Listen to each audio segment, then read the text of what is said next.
Hey everyone, welcome back to Access Solution. Today, we're diving into one of the most powerful tools in Excel: Pivot Table. Whether you're managing data for a business or just organizing your personal information, pivot tables can make your life a lot easier. So, let's get started. A pivot table is a data processing tool in Excel that helps you summarize and analyze data. It allows you to extract meaningful insights from large datasets by organizing data in a way that's easy to understand.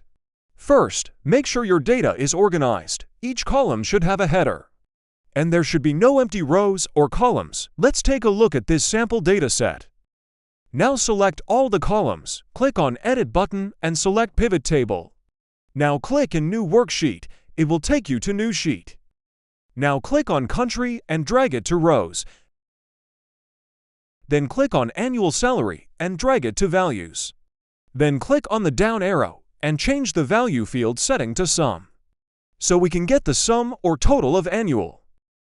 Through this, we will get the value of annual salary paid to each country employees. And we further analyze the data by clicking on Department or Gender based to the Summary Department or Gender-wise. This is how you can create Pivot Table to analyze the data and get summary of it. Thank you for watching.